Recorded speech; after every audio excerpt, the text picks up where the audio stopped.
Welcome back to Doc's Off Topic. So today's a little bit of an update and a little bit of fun with a new toy. A couple of weeks ago, if you pardon the noise, I had the opportunity to buy a South Bend 9A, which was essentially complete, right down to original tool holders, tool posts, etc. Which I thought was kind of cool, and for the price, totally not to be missed.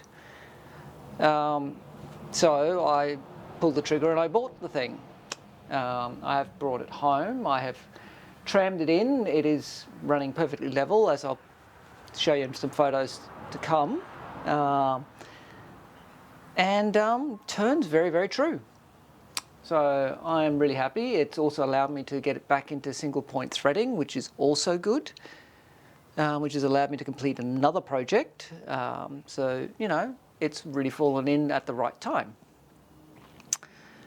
So what I'm going to do is take you for a quick walk around with the mobile phone camera, just to give you an idea of what's where and how it's going. And then we'll have a look at what I did with the lathe, and I'll give you a bit of a tour of the lathe and what my plans for it are.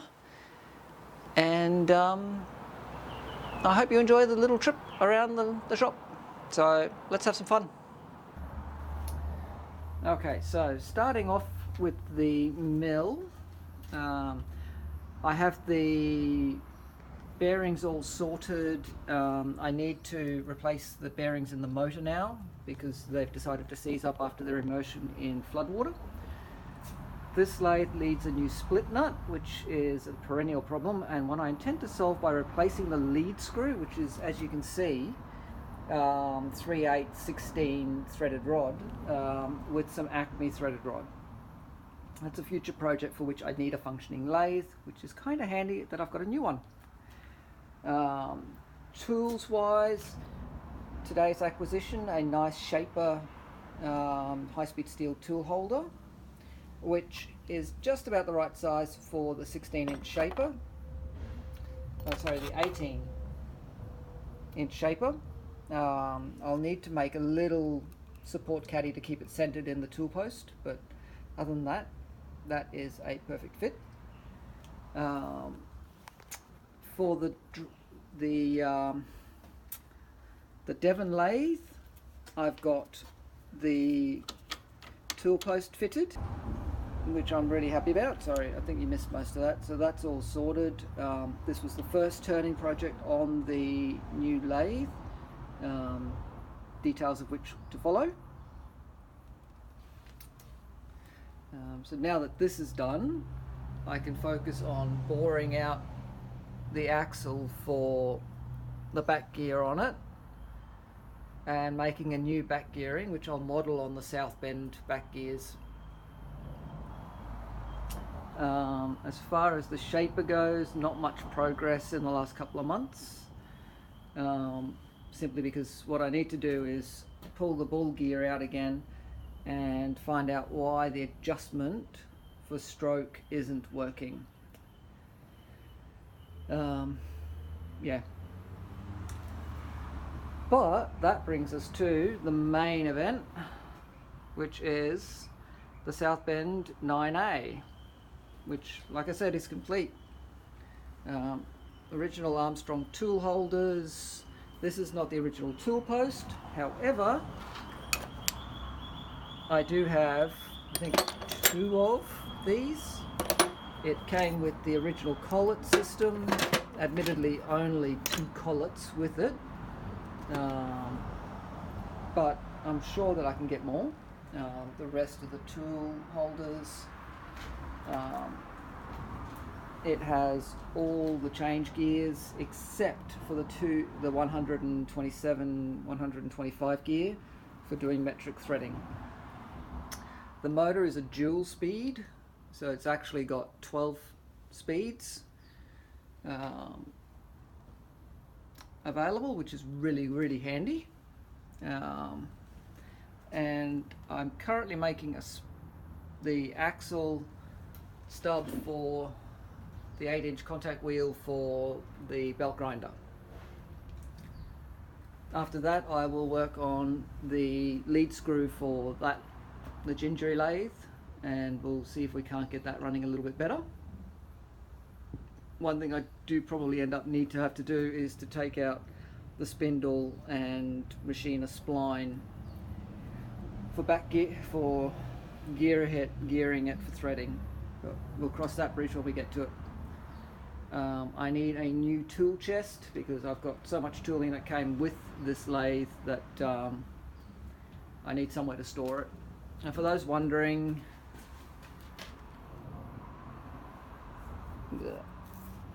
yes, it has a fairly early serial number, so it's probably a 1939 model. A couple of weeks ago I picked up 2 sets of taps and dies, complete with holders, for a Prentice and Nichols, who made exceptionally good cutting tools.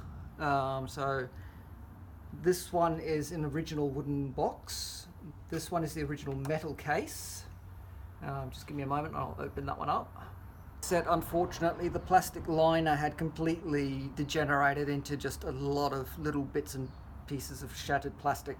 So I've built a new wooden liner for it, which has got everything sitting where it should. Anyway, so that's where the shop's at the moment. Lots is going to change in the very near future, as I will be moving all of this, including the hot shop, to its forever home, hopefully, in the new year. Yeah, big changes ahead. Anyway, let's get to some machining, and I hope you enjoy.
Alright, so it seems to be turning pretty good now. Not sure if it was just the belt was dirty, the police need to come back into use. I don't know. I haven't been used it in a long time,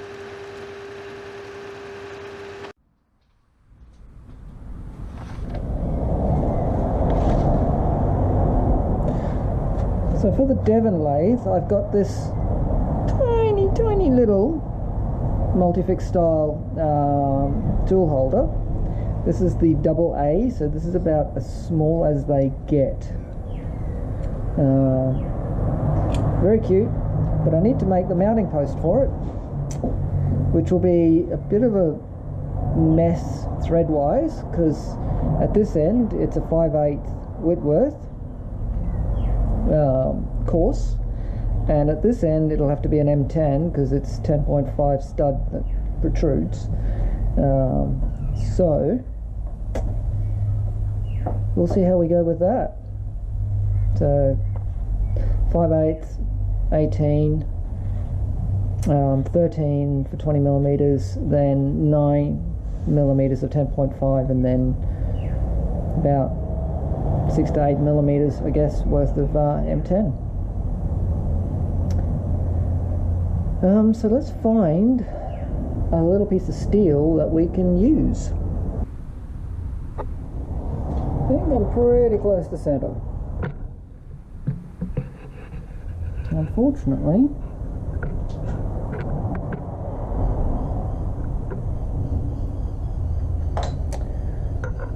cross slide has a fair bit of backlash, for which I have actually ordered a replacement nut.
finished off.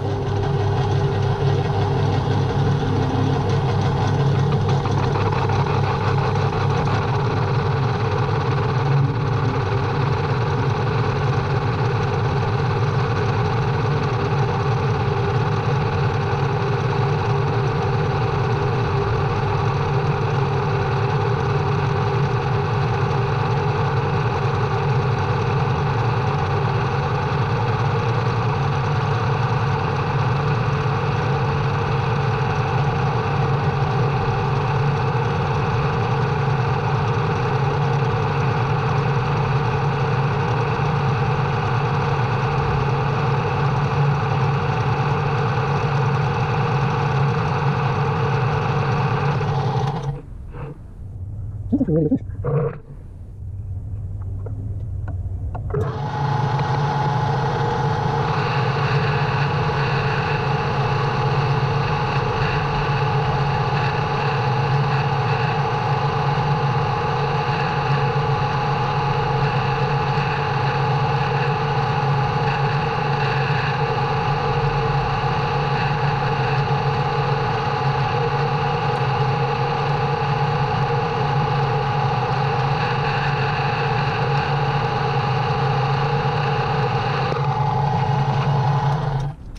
Yeah, those chips are a bit too strong for my liking, but anyway.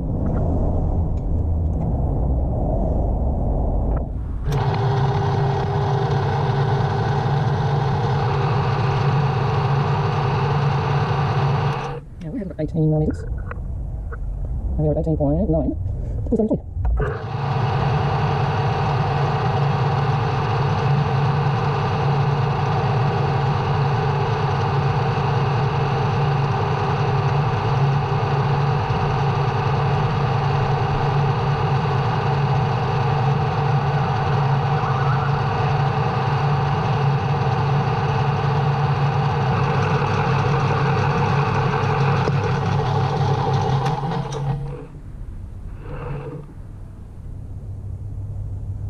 That's actually a really good finish.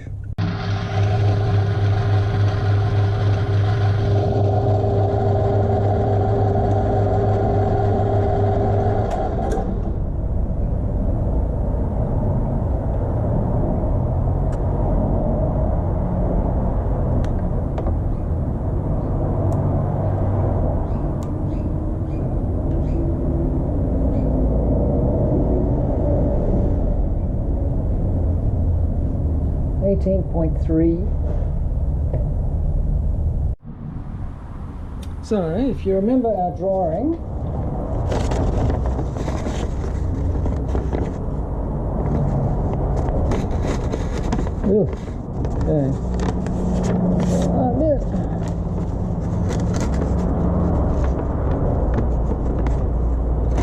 so that shoulder is there. So we're about to do this step down for the 10mm thread.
That's going to be right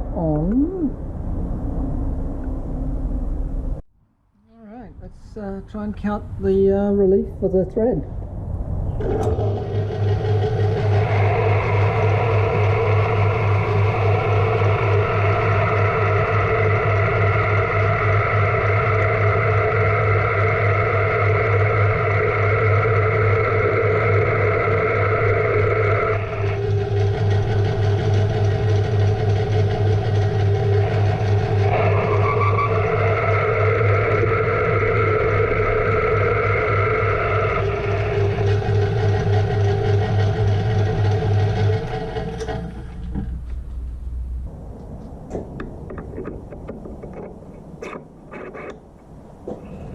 Oh yeah.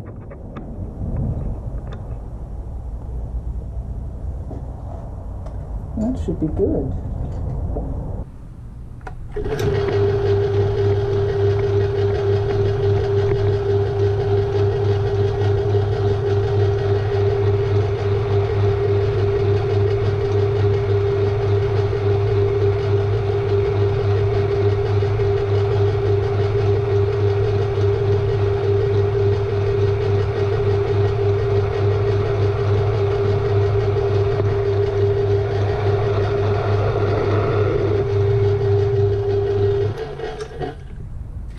That should be that.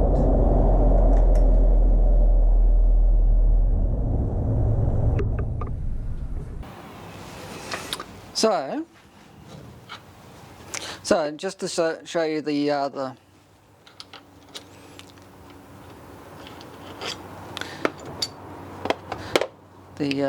first thing we actually turned on here on the now commercial nut I've just machined off and made the flange flat. It's M10 thread. That lathe doesn't do that, so this is actually die formed.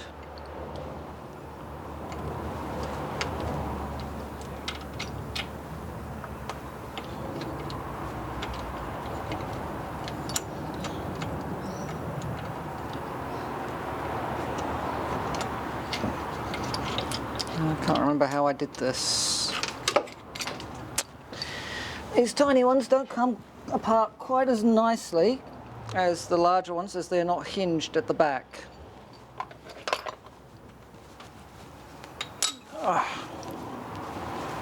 Now, this has acquired a burr from when I trial fitted it and took it out the first time, so it's quite a bit of a burr down here. And I'm not going to take it out. The thread in there is a 5/8 11 Whitworth. Handy to have those banana taps and dies after all. And the whole thing was turned, and it's quite a reasonable effort.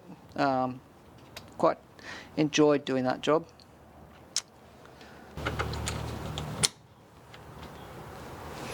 So.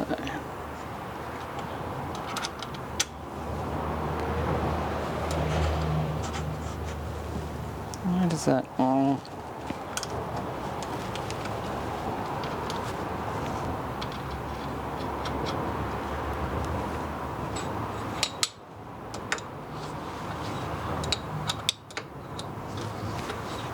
That burr catches the body a little bit. Doesn't stop it from turning on the post, which is really interesting.